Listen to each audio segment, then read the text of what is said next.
So when we look at free agency, this is going to be a little bit tricky. We can search by name. We can go by position. So I think we all agree. Let's start with offensive line, right? So we're letting Rasheed Walker walk. Lasita Smith, we're also letting him walk. We could get him at $1 million per. Now, keep in mind that $1 million, you could cut him outright too, if you know what I mean. It's not like there's any guaranteed money in that regard. So we could always grab him if we wanted. But when you're looking at some of these free agents, they're not going to be in any particular order, unfortunately. There's Tyler Linderbaum. They're showing him at $11 million. Okay. Now listen, that is very unrealistic. So we're going to force ourselves to play this realistic. People are saying 16 to 22 million is what his market value is going to be. My question to you guys is, what would be the maximum number you put on Linderbaum if he is your top free agent here? 18 milli per. Jacob's cheap ass. Oh, I go 15. You go 15? Okay. Yeah. All right. So Jacob says 15. Tim says 18. Let's get as close to that in the middle as we can. We're going to say 17 million. Okay. I would definitely sign him for 17 million personally. I think he's well worth the money. We're going to have to settle on 17.1 because I'm about to pull my eyeballs out of my skull here. Okay. So now keep in mind, we give him that 17 million, we're down to 15 million in cap space now. Okay. So the money is already just about gone, to be honest with you. Now, listen, you want to keep about $7 million in operating funds. We can run it right up to the limit if you guys want, because we know there's other restructures that could take place to free up that space that you need for money next year. So we could take it right up. We could say we got 15 million. So this is the big decision, man. Now, what if we did this? What if we clicked away for a second and what's another position we feel like we need? Cornerback. I think we agree, right? So on the cornerback cheat sheet, we got Jamel Dean, Jalen Watson at the top of the list. Let's see what these guys are asking for. Jamel Dean's asking for $13.1 million per year.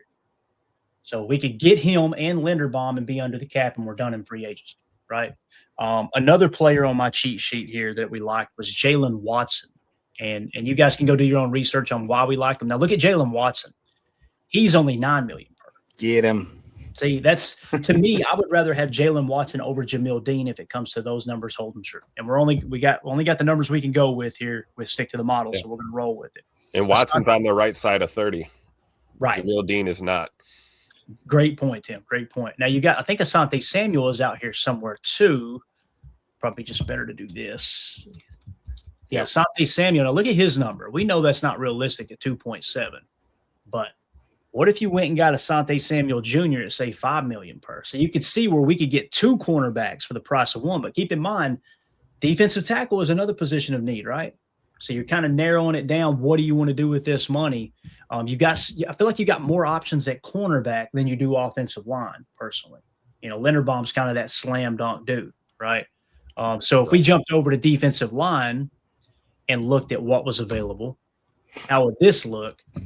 On our cheat sheet, we like Calais Campbell, David Onyemata at the top of the list. Okay.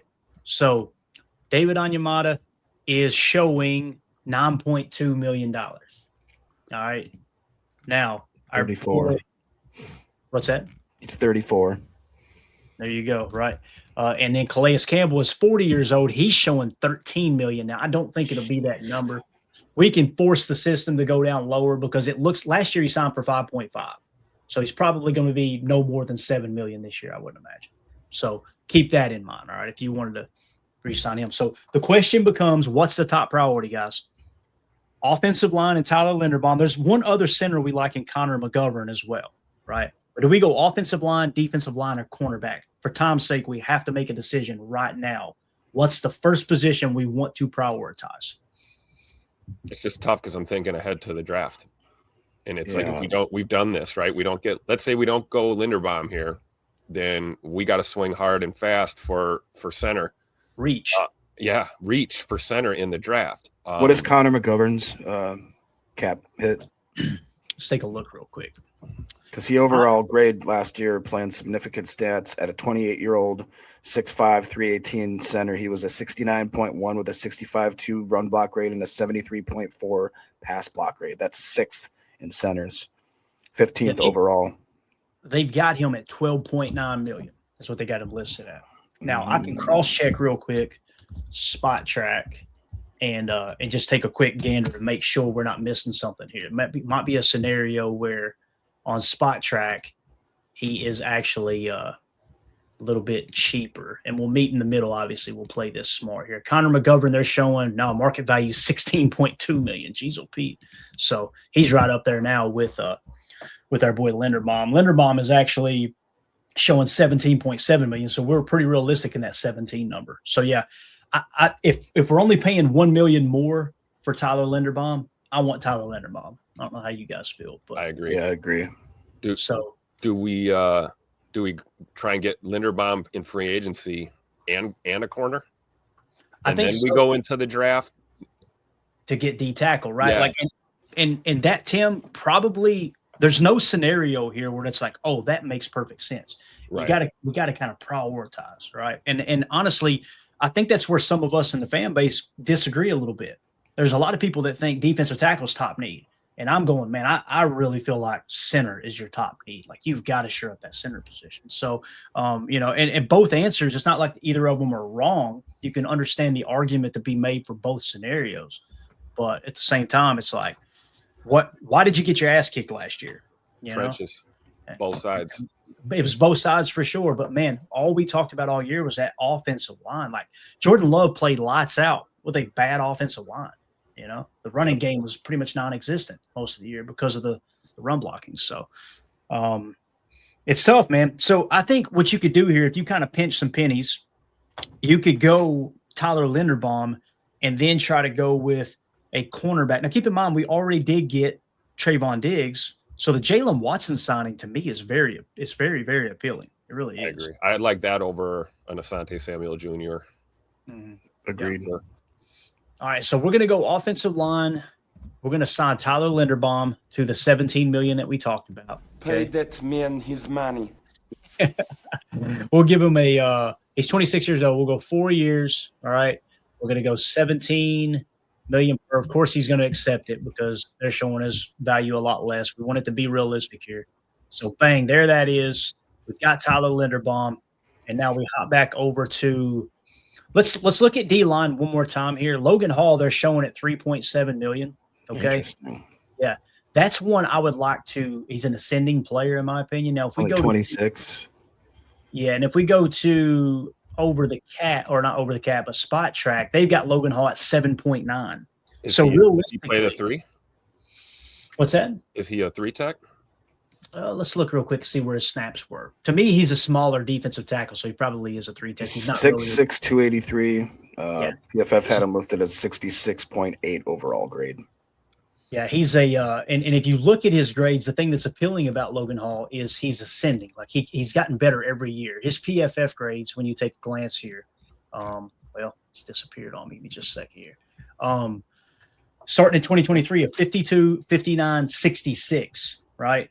So, and he's going to be 26 years old this year. He's definitely a 3 tech, Tim. That's more of his role there. And again, they're showing him here at $3 million or whatever it was, right? Yeah, 3.7. The market value on Spot Track actually has him listed at 7.9. So to be realistic, we need to meet in the middle. Let's say it's 5.5. Yeah, $5 million. Will we be willing to pay $5 million for Logan Hall? That's the question. And if we are, let's go get our cornerback first and then come back to Logan Hall. That makes sense. So I kind of like it. He was the 32nd overall in pressures. He was the 39th overall ranked D lineman. So he's a starter technically. Yeah. For $5 million, I'll take that. So Jalen Watson is showing $9 million here. Asante Samuel is showing far less. I want to double check on Spot Track, make sure we're not being too unrealistic here. They're showing on Spot Track market value, Jalen Watson's 12.4. So we probably need to go to 10 to make that realistic. Okay. Will we be willing to pay Jalen Watson $10 million? We're not willing to pay Jamel Dean. Obviously, they're showing him at 12.4. Monteric Brown's an interesting one at 9.2. Trayvon Diggs, they actually had him listed a little bit higher at 7. Who's the other guy? We were talking about Asante Samuel Jr., wasn't it? Yeah, I think that ship has sailed, though. Think so? I don't know who brought it up in the chat, but if we wanted him, we probably would have grabbed him last season. This time going into last season. Well, there was all kinds of rumors that the Packers were in on signing him, and some people were saying he signed with Pittsburgh because he wanted to play in Pittsburgh over Green Bay. I don't know how much. What do you guys think about Benjamin St. Just? He overall grade last year of 75.6. He was the 11th graded out cornerback. He had a 77.1 coverage grade, 8th overall. His run defense grade was 66.8. If we could get him for, 7.5 is the number they got him at. And keep in mind, the Asante Samuel Jr., we should be able to get him for $2 million. Spot Track's got him at 1.2, so there's no site that has him over $2 million for Asante Samuel. Just keep that in mind. St. Just is 6'3", 200 pounds, 28 years old. St. Just, I'm going to try to find him here on the Spot Track side real quick. St. Just they're showing his market value $1.7 million here. So we could probably get him for like $5 million if you want to go that route. What do you think, Tim? He's definitely not on my cheat sheet. I don't want to BS you, Jacob. He's not one that I've got marked. The guys I've got marked is Jamel Dean, Jalen Watson, Asante Samuel, Rasul Douglas bounced back with a great year last year, although he's old.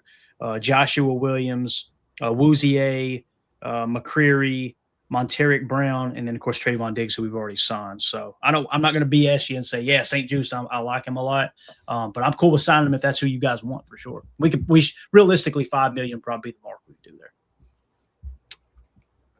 I'm okay with it. I'd lean towards Watson. I'd rather take a swing at Watson, but pay a little bit more. Those numbers are hard to lie with though on St. Just. Can you see his season? Has he been an ascending player, or is this kind of an outlier for him? Who's that? Benjamin St. Just. Let me see if I can find him on PFF real quick. Give me just a second here. St. Just. They don't have him listed toward the top. Yeah, where is he at? They rank the free agents every year. And again, how much time did they put into it? I don't know. They're actually not showing him on the free agent list here. That's interesting. St. Just. Here we go. He's ranked 56 snap counts. So he's ranked 301 as the free agent. His PFF grades were 59. He dropped to 47. And then this last year, he jumped to 76, but he only played 378 snaps. Do you have man versus zone grades on him? Let's see. Coverage grade, run defense grade. Not on this screen, Tim. I'd have to go combing through PFF to try to find it. Overall grade, again, 76.3 is what they had him at last year. But again, starting in 23, he played 1,000 snaps. And in 24, he went to 859 snaps. And then last year, he played 378 snaps. So the overall PFF grade looks good, the 11th highest graded corner, but he only played 378 snaps. And I'm assuming he got hurt. I don't know.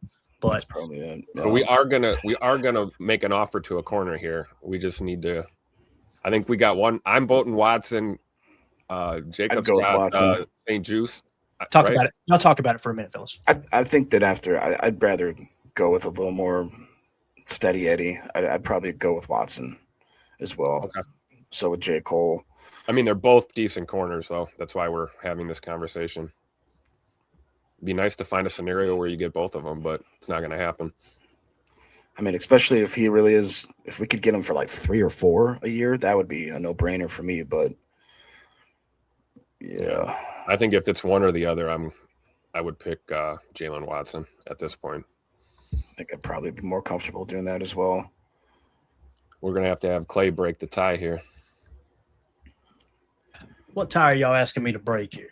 You got to. Who is it? Are we going Watson or are we going Benjamin St. Just? To me, it's not even close. I would go Watson over Juice. Now, the thing is, Watson's price is you're going to have to hit that 10 million mark, right? So, honestly, we brought back Trayvon Diggs.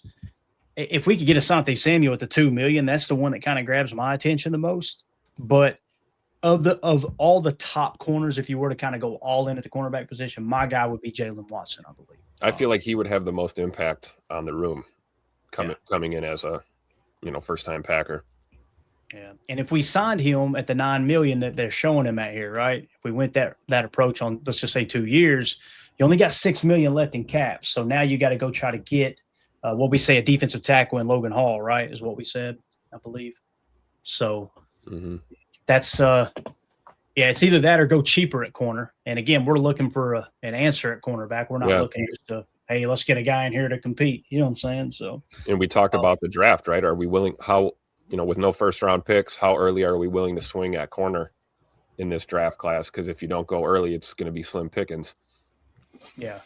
And St. Jude's market value showing 1.7. I mean, we could get them both if you wanted to and just tag it at 1.7. Of course, on here they're showing 7.5, so it's a little bit unrealistic. I feel like 5 is probably the number that would make that realistic. 5 million per. So that's the big question, right? Is Jalen Watson at 9 million or St. Jude at 5 million? That's essentially what we're talking about here, right?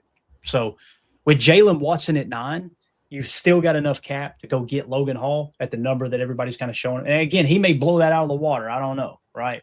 But we're just going with the tools that we've got here. So I guess that's what we'll do. We'll go Jalen Watson here, okay? Again, he's 28 years old. We'll have him – if we give him a 3-year deal, it's a 3 that's really a 2, right? We can get out of it as he approaches 30, which we know Goody loves to do. So you go out and you sign Jalen Watson, you're good to go there. Now, let's go back to Logan Hall and see if we can pull this off. And again, we'll kind of look at some of the numbers. They got him listed at 3.7 million. We're sitting at 6.3 under the cap. Let me go back to Spot Track. I want to make sure I didn't misinterpret that. Regardless, I feel like we've handled all the needs in the order in which we should have, to be honest with you. Like, I feel like we've handled that pretty good. They're showing Logan Hall at the 7.9. And on here, they're showing Logan Hall at the 3.7. So I'd say 5 million is a fair number based off of both the tools right in the middle. So what do y'all think? Do y'all want to go get Logan Hall? Because some of the other defensive tackles that I like on my cheat sheet was Calais Campbell, right? And on here, Calais Campbell was a lot more, wasn't he? What was he saying? He's going to get at least 10 million probably. Yeah. That's what they're showing on here anyway, right? I like Logan Hall a lot. I think that, to me, would be a no-brainer. Yeah, and Onyemata's out of price range now. We can't pull that off with the cap space at the moment. Yeah, and then Logan Hall, of course. Yeah, I think Logan Hall is the one. So you go and you bolster your 3-tech a little bit. You get Logan Hall. We'll try to be realistic here and take it up to – let's go to 4.5 because, again, they're showing him at 7 on other sites. And what's cool is he's 26 years old. What's that? Oh, yeah, I was going to say, how long do we go? Because he's only 26. Yeah. Give him a 4 that's really a 3. Yeah, 4 that's really a 3. That's the way I would approach him. Yeah. Nice. All right, so there you go. All right, so again, recap. You guys remind me, who did we get in free agency here, man? That was blurry. I'm blurred out here. Like, I'm trying to think. We got our boy Linderbaum. Yeah, there you go. We have a center. How about that? So you go get Linderbaum, right? Watson. You got cornerback Jalen Watson. All right. And then we also went defensive tackle Logan Hall, right? I would feel great about that free agency, boys. I feel like you filled some needs, you filled some holes. You kind of, to me, and that's the other thing too. We got Diggs. We got to count that as a free agent as well. So you went and got Trayvon Diggs. Your cornerback room is significantly better, adding Jalen Watson and Trayvon Diggs, I believe. And now you got Bobby Babich back there, going to bring kind of that all pro mentality to the coaching staff there, where he coached up a couple safeties to all pros while he was in Buffalo. So yeah, I like it. Maybe you still use one of these, 6th or 7th round picks or something in a draft and grab a developmental type of corner too as well. It's puts us in a good position, going into the draft, I think, with these moves. Number one Packer fan hits the nail on the head. He said, just like that, we broke. So, yeah. Welcome to free agency, right? And again, you can do some restructures to free up the $7 million in operating funds that you need, right? So, yeah. All right. Moving along to the draft. We ready to move on, boys? We good? Do you guys have any interest in the fact that the Dolphins just released Bradley Chubb? Oh, man. That's a name. Anytime these guys get cut, I'm like, there's a reason these teams don't want them, right? Immediately where my mind goes, but I don't know. He may be a decent football player still. Do you got anything on his PFF, Jacob? Anything at all? Let me wrap this segment up. Pull that up real quick, okay? Get his PFF. So if you guys are watching this back later, let us know, how do you feel about the free agency period we just walked through there. Again, we went center Linderbaum. We got cornerback Jalen Watson. We got defensive tackle Logan Hall. And also we brought back Trayvon Diggs at a great rate as well. So you added 2 potential starting cornerbacks, a starting center, and a 3-tech that's going to be there as a backup plan and work hand in hand with Devontae White in those nickel sets, as well as in that rotational aspect. As we've seen in the past, Devontae White hasn't been able to stay healthy. How do y'all feel about free agency? Let us know in the comments. Hit like, hit subscribe, click the bell icon. We greatly appreciate y'all. All right, moving on. Jacob, did you